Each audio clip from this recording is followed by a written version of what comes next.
हमें कोई पागल कुत्ता ने काटा है क्या कि एनडीए में हम जाके शामिल हो जाएं? आज पूरे के पूरे पार्टी आपको एनडीए को छोड़ के बाहर जा रहे हैं। Party BJP is called the biggest jute factory of India, the biggest जुमला factory and jute factory of India is Bharatiya Janata party, and the chancellor of this university, the WhatsApp university which propagates all this nonsense, is Prime Minister Narendra Modi himself. What I found amusing are the white lies of Honorable Prime Minister, clearly fabricated, and I think he should start writing scripts for movies. He'll make a great storyteller and a great story writer. తప్పకుండా మంచి మంచి స్టోరీలు రాయొచ్చు ప్రధానమంత్రి గారు. Oscar award కూడా వస్తుంది ఆయన యాక్టింగ్కి, ఆయన స్క్రిప్ట్ రైటింగ్ స్కిల్స్కి. డెఫినెట్గా ప్రయత్నం చేస్తే మంచిది. This Prime Minister is so inconsistent. He says on the one hand, BRS has funded Congress in Karnataka, and he says that he has not allowed us into NDA. हमें कोई पागल कुत्ता ने काटा है क्या कि एनडीए में हम जाके शामिल हो जाएं? आज पूरे के पूरे पार्टी आपको एनडीए को छोड़ के बाहर जा रहे हैं। आपको अगर आप देखेंगे, शिवसेना छोड़ के गई आपको, जनता दल यू आपको छोड़ के गई है, तेलुगु देशम आपको छोड़ के गई है, शिरोमणि अकाली दल आपको छोड़ के गई है। साथ है कौन आपके? सीबीआई, ईडी, आईटी, इनके अलावा है कौन आपके एनडीए में? आज प्राइम मिनिस्टर ये मानते हैं अपने आप को कि वो बहुत क्लीन आदमी है और बाकी पूरा दुनिया करप्ट है। प्राइम मिनिस्टर को मैं याद दिलाना चाहता हूं, क्या हो गया हिमंत बिस्वा शर्मा पे जो केस था, आपके पार्टी में शामिल हो गए, केस गायब। हमारे यहाँ के जो एमपी है सीएम रमेश और सुजना चौधरी, उन पे आरोप लगाए, केस भी लगाए, ईडी, सीबीआई, आईटी, क्या हो गया केसों का? नारायण राणे पे केस क्या हो गया? ज्योतिरादित्य पे, सिंधिया पे जो केस थे, आपके साथ शामिल होने के बाद क्या हो गया? और आप जब बात करते हो प्राइम मिनिस्टर साहब कि फैमिली पॉलिटिक्स, डायनेस्टी, मैं आपसे पूछना चाहता हूं, है कौन अनुराग ठाकुर? धुमाल के बेटे नहीं है? ज्योतिरादित्य सिंधिया कौन है? माधवराव जी के बेटे नहीं है क्या? है कौन जय शाह? कोई क्रिकेटर है? कोई बहुत बड़े कोच है? कौन है जय शाह? क्या आपने उनको बीसीसीआई के जनरल सेक्रेटरी बना दिया? आप जब बात करते हो प्रधानमंत्री जी, सोच के संभल के करना, क्योंकि केसीआर फाइटर है, वो चीटर के साथ काम नहीं करते हैं। केसीआर जी कभी भी जिंदगी में आप जैसे लीडरों के साथ, आप जैसे पार्टियों के साथ कोई समझौता नहीं करेंगे। हम पूरे विश्वास के साथ ये कहते हैं, हम कोई दिल्ली के गुलाम नहीं है, हम गुजरात के गुलाम नहीं है, दिल्ली के गुलाम नहीं है। हम तेलंगाना जनता के आशीर्वाद से आज तेलंगाना में 2 बार चुने गए, डेमोक्रेटिकली इलेक्टेड गवर्नमेंट हमारी है। अगर आपको लगता है कि आपके डराने से, आपके चिल्लाने से, आपका गला फाड़ फाड़ के बोलने से लोग यहाँ पे बहक जाएंगे और एक बहकावे में आएंगे, तो आपकी नादानी है। और एक बात भी मैं कहता हूँ, उन्होंने ये भी कहा कि हमारे चीफ मिनिस्टर ने उनके पास जाके परमिशन लिया कि मुझे चीफ मिनिस्टर बनाना था। मैं प्रधानमंत्री जी को याद दिलाना चाहता हूँ, अगर हमारी पार्टी की कोई फैसला अगर लेना है तो हमारे पार्टी के विधायक लेंगे, हमारे पार्टी के पॉलिट ब्यूरो लेंगी। आपसे नो ऑब्जेक्शन सर्टिफिकेट लेने की क्या नौबत आ पड़ी है?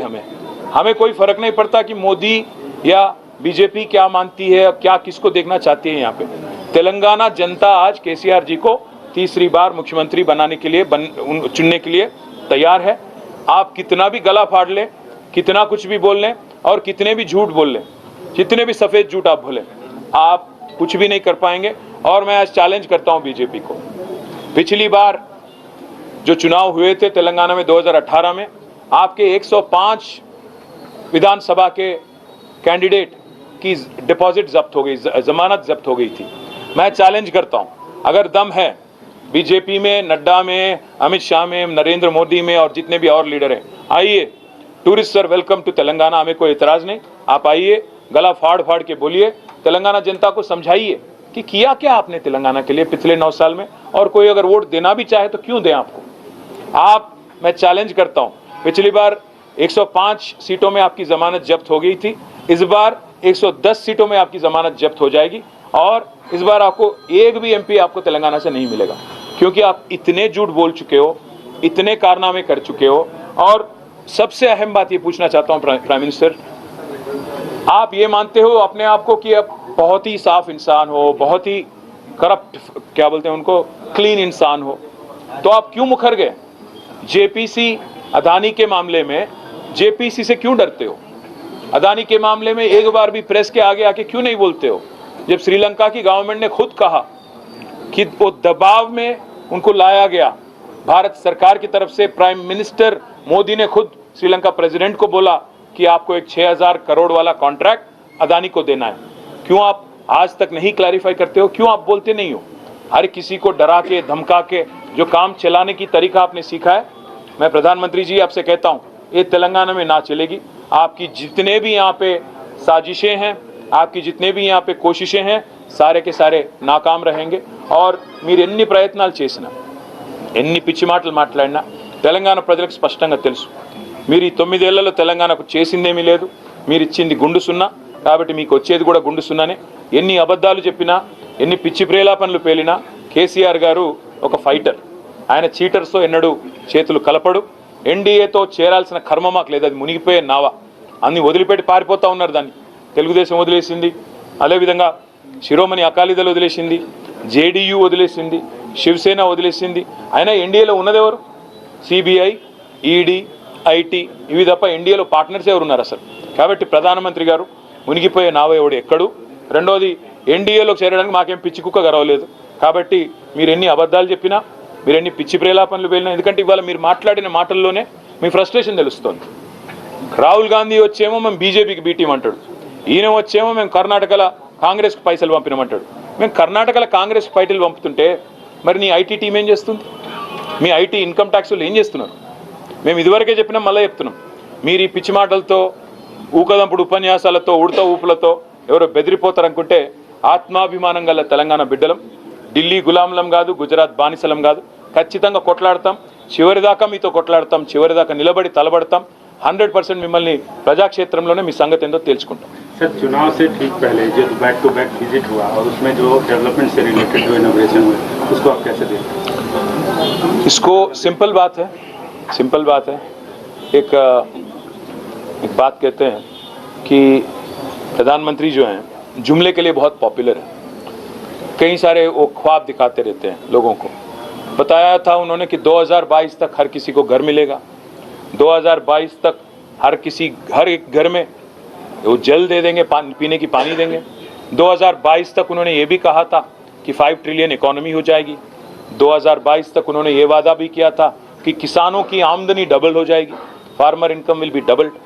2022 तक उन्होंने ये भी कहा था कि 5 ट्रिलियन इकोनॉमी बनेगी। मैं हमारे देशवासियों से, हमारे भाइयों से, बहनों से पूछना चाहता हूँ, क्या इन 5 चीज़ों में जो प्रधानमंत्री ने आपसे वादा किया था, कोई एक भी आज तक सच निकला? तो ये प्रधानमंत्री जो है सबसे बड़े एक झूठ के कैंपेनर है, जुमले के कैंपेनर है। आज जो कर रहे हैं यहाँ पे, उसको भी हम वैसे ही देखेंगे। Sir, not meeting Prime Minister, not following the protocol is one big issue that he has said. What is the big issue? There is, see, if the Prime Minister can stoop so low that he can himself campaign white lies, why should we even meet this man? He's actually lowered the stature of that position. Unfortunately, you know, a person in his position, I mean, come on, he is 70 plus. You would expect a certain dignity and decorum. Unfortunately, he has none of that. So why should we even bother to treat this man any differently? GHMC ఎన్నికల తర్వాత జరిగిన విషయాన్ని ఇన్ని రోజుల తర్వాత దాదాపు 4 ఏళ్ల ఆయన అడగాలి, మీరు నేనేం చెప్పాలి? రోజుల తర్వాత ఎందుకు బయట పెట్టారని మీరు అనుకుంటున్నారు? మీరు ప్రధానమంత్రిని అడగాలి। దురదృష్టం ఏంటంటే ఆయన ప్రెస్ ముందుకు రాడు, उनमें हिम्मत नहीं है कि प्रेस कॉन्फ्रेंस करे, तो हम क्या करें भाई? Sir, one question. 5th December was when GHMC elections happened. 12th December, BJP has put this. KCR sir went and met Modi ji. They are saying you extended extra courteous welcome to him because you wanted to join the NDA. Can you throw some light on what happened in that meeting? No, that's what I'm saying. A meeting happened between 2 gentlemen, a chief minister and a prime minister, 2 people who are holding highest constitutional positions in the country. Now this man, the Prime Minister, comes out and actually gives out his version, or at least his fabricated version. Now the other man who can respond to that is our Honorable Chief Minister, but unfortunately he's indisposed, he's sick. So on his behalf, from my party, all I'm saying is, this man is known for his white lies, the Prime Minister. This man is known for his fabricated, ideas. In fact, his education qualifications are dubious. Now what do I say? What more do I say about this man? MA in entire political science is what he's specialized in. So how much credit do you want to give to this gentleman? As far as I'm concerned, हमें कोई पागल कुत्ता ने नहीं काटा है कि हम NDA ज्वाइन होना चाहते हैं, क्योंकि वो डूबती नावा है। उसमें लोग आज भाग के उससे छुटकारा पाके बाहर जाके आज आराम से अपना अपना काम कर रहे हैं। जेडीयू देखिए, आप शिरोमणि देखिए, टीडीपी देखिए, शिवसेना देखिए, खुश हैं आज। तो हमें कोई पागल कुत्ता ने नहीं काटा है कि हम जाके एनडीए में शामिल होना चाहें। Sir, he made a personal remark saying being extra courteous is not the character of KCR. How would you like to react? Well, unfortunately, the Prime Minister doesn't understand courtesy.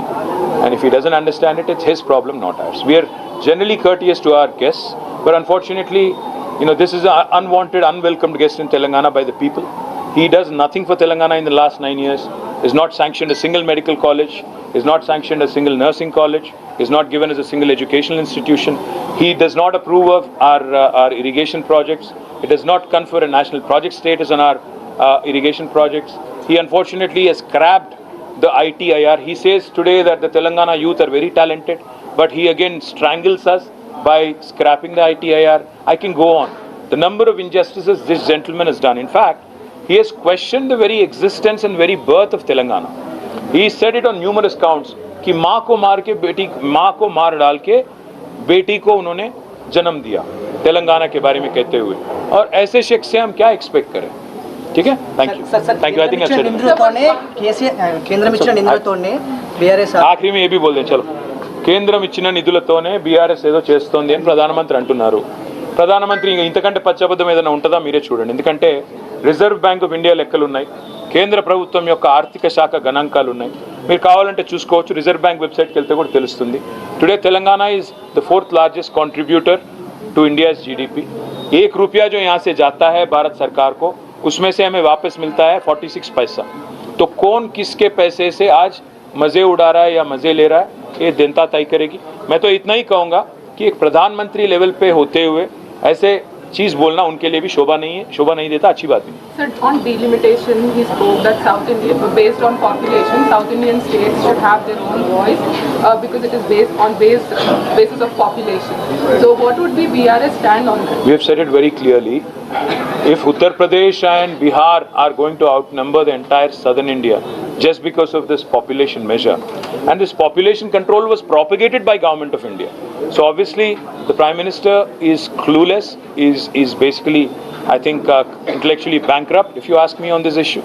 So therefore we'll have to sit as a party, talk to other like-minded parties and take a view. On the issue of turmeric board, do you see is a big... It's a joke. It's a joke because it's been 9 years. He could have done it 9 years ago. He does it now, and probably he's just erected a small, yellow board and he left. That's all he knows about turmeric board. So, he was speaking on Tamil Nadu temples that the government is trying to take control of it. They have to. बहुत कुछ बोलते हैं, ज़्यादा कुछ बकवास ही बोलते हैं.